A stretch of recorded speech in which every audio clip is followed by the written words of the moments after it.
प्यारे दोस्तों नमस्ते। आइए हम सुनते हैं सावन स्पेशल भोलेनाथ जी की एक रोचक कहानी। अगर आप सावन का सोमवार का व्रत करते हो तो इस कहानी को जरूर सुनना। इस कहानी का नाम है शिव जी पर सोने के बेलपत्र। तो प्यारे भगत गणों, कहानी को पूरा जरूर सुने। आधा अधूरा सुनकर भोलेनाथ जी का अपमान ना करें और कहानी को पूरा जरूर ही सुने। आइए कहानी की शुरुआत करते हैं।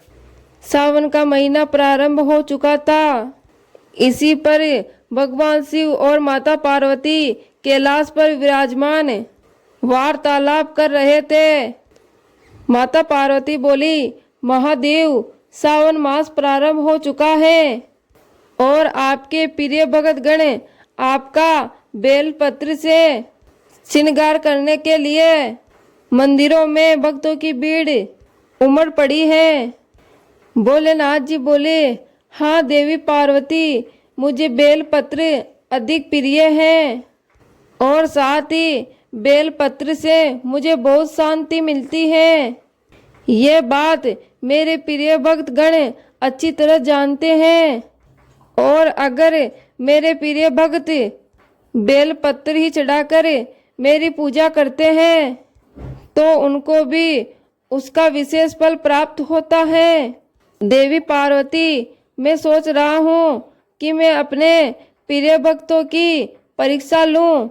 यह बात सुनकर माता पार्वती बोली, विचार तो अच्छा है, पर स्वामी जी आप ऐसा क्या करेंगे? शिव जी बोले, देवी पार्वती, जो भक्त मुझे बेलपत्र चढ़ाते हैं मैं वही बेलपत्र बेचने वाला बनकर धरती पर अपने भक्तों की परीक्षा लूंगा। इसलिए मैं कुछ समय के लिए धरती लोक पर जा रहा हूँ। माता बोली, स्वामी जी ये विचार अति उत्तम है। आपको अपने भक्तों की परीक्षा लेने के लिए धरती लोक पर अवश्य जाना ही चाहिए। और इसी तरह वार्तालाप करके भोलेनाथ जी फटे कपड़ों में एक साधारण गरीब मनुष्य का रूप ले लेते हैं और गली गली टोकरी में बेलपत्र रखकर बेचने लगते हैं। बेलपत्र ले लो भाई, बेलपत्र ले लो बहन। उतने में एक सेठ अपनी सेठानी से बोला, अरे तुम जो ये बेलपत्र के लिए बोल रही थी ना, क्या हम इन्हीं से ले ले बेलपत्र? उतने में सेठानी बोली, आप कैसी बातें कर रहे हो जी, एक बार इसका हुलिया तो देखो। पटियाल कपड़ों में ना जाने कौन है, मुझे तो कोई भिखारी लगता है।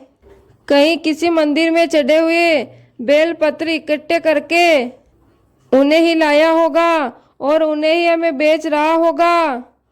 उतने में गरीब के रूम में शिव जी बोले, नहीं बहन, ये ताजे ही बेलपत्र के पत्ते हैं, खरीद लो ना भाई। उतने में सेठ बोला, नहीं नहीं नहीं लेना, बोल दिया ना एक बार, चले जाओ यहाँ से। इधर शिव जी तो रूप बदल कर अपने भक्तों की परीक्षा ले रहे थे, पर इस धरती के अनजान मनुष्य उन्हें पहचान ही कहाँ पा रहे थे। सब उन्हें फटेहाल मेले कपड़ों में देखते तो वहां से आगे निकल जाते। किसी ने भी एक बेलपत्र नहीं खरीदा। उतने में शिव जी बोले, लगता है मुझे किसी मंदिर के बाहर खड़ा होना पड़ेगा, शायद वहां कोई भक्त यह बेलपत्र खरीद ले। शिव जी बेलपत्र का टोकरा उठाए और शिव मंदिर के बाहर सीढ़ियों पर बैठ गए और वहां से आवाज लगाने लगे, बेलपत्र ले लो भैया, बेलपत्र ले लो बहना, आ जाओ, ताजे ताजे बेलपत्र हैं। इतना कहने के बाद शिव जी बोलते हैं, अरे मेरे पास तो कोई आ ही नहीं रहा, कुछ देर और प्रतीक्षा करता हूँ। उतने में एक दुकानदार बोला, अरे अपना टोकरा यहाँ से उठा और कहीं जाकर इन बेलपत्रों को बेच। सुबह सुबह मेरी दुकानदारी खराब मत कर, जहाँ जहाँ निकल यहाँ से। उतने में गरीब के रूम में शिव जी बोले, भैया मैं तुम्हारी दुकानदारी कहाँ खराब कर रहा हूँ, मैं तो एक तरफ बैठा हूँ और देखो मेरे से तो कोई भी बेलपत्र नहीं खरीद रहा, सब तुम्हारी दुकान पर ही तो खड़े हैं। उतने में दुकानदार बोला, हाँ तो तू क्या समझता है, तुझ जैसे भिखारी से कोई बेलपत्र खरीदेगा। शिव मंदिर में पूजा के लिए साफ सुथरे और अच्छे बेलपत्र की जरूरत होती है। कोई गरीब से खरीद कर कोई भी भक्त बेलपत्र नहीं चढ़ाता, सब अच्छे कपड़े वालों की दुकान से ही लेते हैं, समझे। ना जाने तू कब से नया नहीं है, अपना हुलिया तो देख। 1 मिनट भी यहाँ रुका तो मंदिर के पुजारी बाबा को बुलाकर यहाँ से उठवा दूंगा। उतने में शिव जी बोले, जाता हूँ भाई जाता हूँ, भोलेनाथ तुम पर कृपा करे। शिव जी वहाँ से जा ही रहे थे कि तभी वहाँ भोला नाम का एक गरीब मजदूर ये सब देख लेता है और वो शिव जी के पास आता है। भोला आकर शिव जी से बोलता है, भैया रुको, मुझे पूजा के लिए बेलपत्र खरीदना है। उतने में शिव जी बोला, भैया तुम मेरे बेलपत्र खरीदोगे। बोला हाँ भैया, मैं आपको बहुत देर से देख रहा हूँ कि कोई भी तुमसे एक बेलपत्र तक नहीं खरीद रहा, ऐसे तो तुझे शाम हो जाएगी। वैसे भी मुझे बेलपत्र लेकर घर ही जाना था, तो क्यों ना मैं बेलपत्र तुमसे ही खरीद लूं। उतने में शिव जी बोले, अच्छा तो तुम बेलपत्र चढ़ा के शिव जी की पूजा करोगे, ये बहुत अच्छी बात है, लेकिन तुम मेरा हुलिया देखकर भी ये बेलपत्र मुझसे खरीद रहे हो। यह बात सुनकर बोला, भैया मैं बेलपत्र तुमसे लूं या फिर सामने वाली दुकान से, उनसे बेलपत्र का महत्व तो कम नहीं हो जाएगा। भगवान तो श्रद्धा के भूखे हैं और आज उस दुकानदार से ज़्यादा तुम्हें पैसों की ज़रूरत है, और अगर मैं ये बेलपत्र खरीद कर तुम्हारी थोड़ी मदद कर सकता हूँ तो मुझे बहुत अच्छा महसूस होगा। भैया ये बेलपत्र तो मैं अपनी पत्नी के लिए लेकर जा रहा हूँ, वो भगवान शिव की बहुत ही पूजा करती है और हर वर्ष सावन के व्रत करती है। इस वर्ष वो व्रत कर नहीं पाई, इसलिए घर पर ही पूजा कर रही है। यह बात सुनकर शिव जी बोले, अच्छा इसका क्या कारण है भाई। बोला मेरी पत्नी गर्भवती है, बस कुछ ही दिनों में हमारे घर पर बच्चे का जन्म होने वाला है, इसलिए मैंने ही अपनी पत्नी भावना से कहा कि वो घर पर ही शिव जी की पूजा कर ले।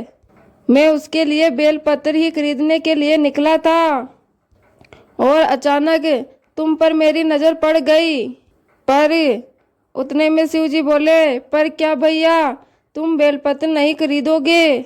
बोला नहीं ऐसी बात नहीं है, लेकिन मेरे पास 7 ही रुपये हैं, तुम मुझे 7 रुपये के बेलपत्र दे दोगे। 2 दिन से मजदूरी का काम नहीं मिला, इसीलिए घर पर पैसे नहीं थे।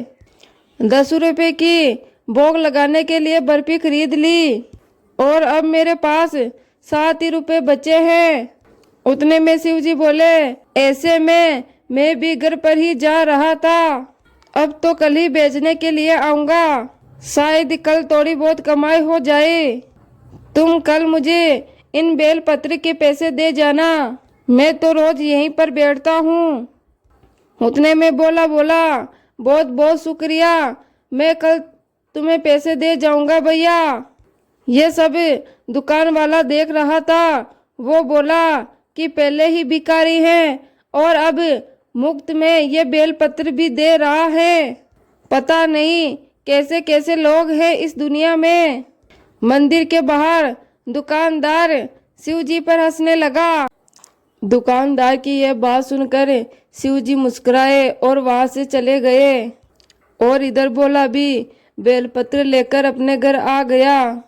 भोला घर आकर अपनी पत्नी भावना को सारी बात बताई। भावना बोली, आपने ये बहुत ही अच्छा किया।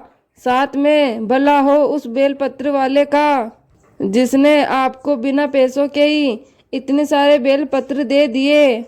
इनमें से मैं कुछ भगवान को चढ़ाकर बाकी को रख देती हूँ, रोजाना की पूजा में काम आ जाएंगे।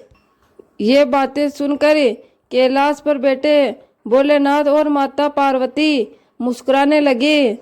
भगवान शिव तो भोला के दयालुता का फल उसे प्रदान कर ही चुके थे। उन बेलपत्रों को सोने का बना दिया। अगले दिन जब भावना और भोला सोकर उठे तो भावना पूजा के लिए टोकरी में से बेलपत्र लेने गई तो वो बेलपत्र को देखकर हैरान रह गई। सारे बेलपत्र सोने के बेलपत्र बन चुके थे। ये देखकर भावना अपने पति को बोली, सुनो जी, ये क्या चमत्कार है। सारे बेलपत्र सोने के बेलपत्र बन गए, ये कैसे हो सकता है। बोला बोला, हाँ भावना, ये कैसे हो सकता है। और वो आदमी कौन था जिसने मुझे ये चमत्कारी बेलपत्र दिए। भावना, मैं अभी आता हूँ। बोला मंदिर पर आकर उस आदमी को ढूंढने लगा, पर उसे वो बेलपत्र बेचने वाला आदमी कहीं पर भी नजर नहीं आया। बोला की आंखों में आंसू आ गए। उसी दिन रात में भगवान शिव भोले के सपने में आकर दर्शन दिए। शिव जी बोले, बोला, मैं तो परीक्षा लेने के लिए धरती पर आया था। तुम सचमुच में बहुत ही दयालु हो।